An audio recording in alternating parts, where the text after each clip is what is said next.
Hey guys, my name is Amy Jane and welcome back to my channel.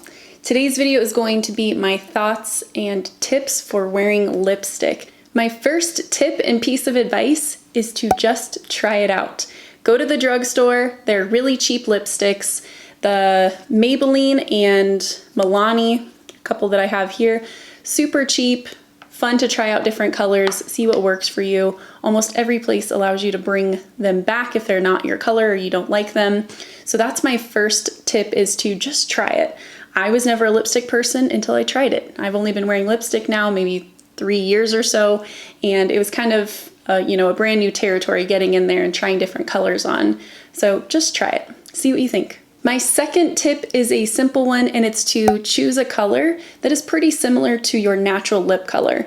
So when I first started, I didn't go for the big, crazy, bold colors. I went for colors that were a little bit more closely related to my natural lip color so that it was a slight difference, and then I kind of worked my way up. Of course, if you're bold and you want to go for it from the very beginning, more power to you.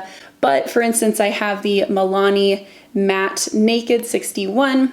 This is going to be a great beginning color for someone who is pale as I am, and it just matches my lip color pretty well. So that's my next tip. Choose something that is a little bit out there, but maybe not something that's going to bring you completely out of your comfort zone. My next tip is to choose the formula wisely. I personally suggest starting off with a matte lipstick if you are a beginner, for a couple different reasons. One, it doesn't budge throughout the day. Some of the creamier formulas will actually trickle into your lip lines and you end up looking like a clown or the Joker. So it's cute, but not really the look that I'm going for. So it just gives you a nice clean look throughout the day that doesn't really budge. It's really long lasting, so that's nice. It doesn't wear off throughout the day as easily as a satin or cream finish would. Also, they're kissable, so you don't have to worry about it getting on your spouse or anything like that if you go to kiss them. A great drugstore option that offers a matte lipstick that is still comfortable on the lips but does not budge at all throughout the day is the Superstay Matte Ink by Maybelline. They look like this. I would definitely recommend this to somebody who's just starting out and is a little bit nervous about the lipstick budging throughout the day, things like that. This lipstick I never have problems with and really, really think it's a great formula. My next tip is to use a lip liner. Things can get pretty messy if I don't use a lip liner, so I highly suggest this to beginners in order to get the crisp line that you're wanting.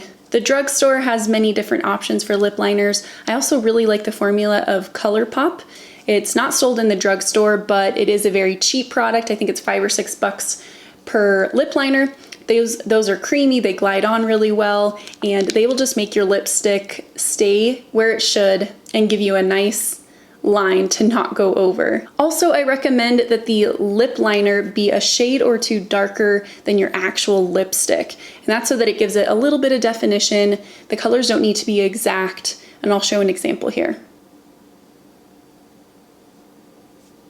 My next tip and trick is kind of a weird one, but it's going to help keep lipstick off of your teeth. So once you put your lipstick on, stick either your thumb or a finger into your mouth and go back and forth, and you'll end up with a ring of lipstick on your finger, but it won't end up on your teeth. So that's my little tip. I've been doing that for a couple years, and I have never had issues with lipstick ending up on my teeth when I'm talking and smiling all day. My next tip is to bring a compact mirror and maybe a concealer with you throughout the day. So when I'm wearing lipstick, I like to just throw those in my bag alongside the lipstick and lip liner, just in case I need to do a little touch up, or if something goes awry, goes wild. I like to have those things with me just so that I can make little adjustments as I need throughout the day. Next, I suggest eating forkable foods. Is forkable a word?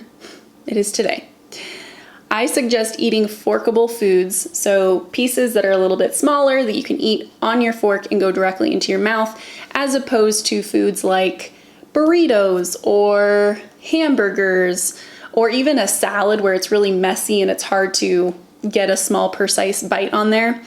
That's because, again, it's just going to wipe it off, which is not that huge of a deal. The bigger issue is when you go to bite into something such as a burrito or a hamburger, and your hamburger bun is left with your lipstick marks. Also, when you eat, you don't realize, I learned this the hard way. When I was at work, somebody was like, you have lipstick right here. I'm like, how did that get there?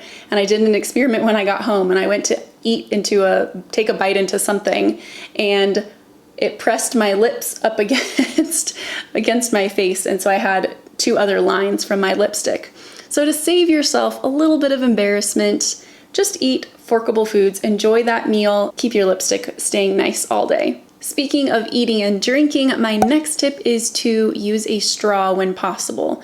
Again, for the same reason, it'll allow your lipstick to stay on better throughout the day. Plus, at the end of the day, you don't have a mug with lipstick marks all over the cup.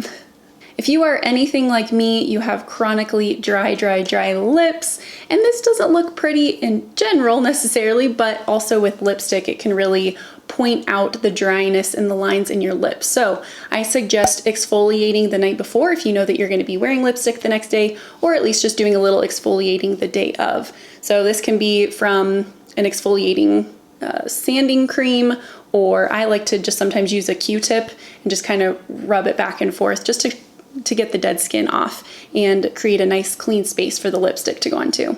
I think you'll find that it's a lot smoother of a surface, and it just ends up looking a lot cleaner as well. My last tip is kind of a weird one.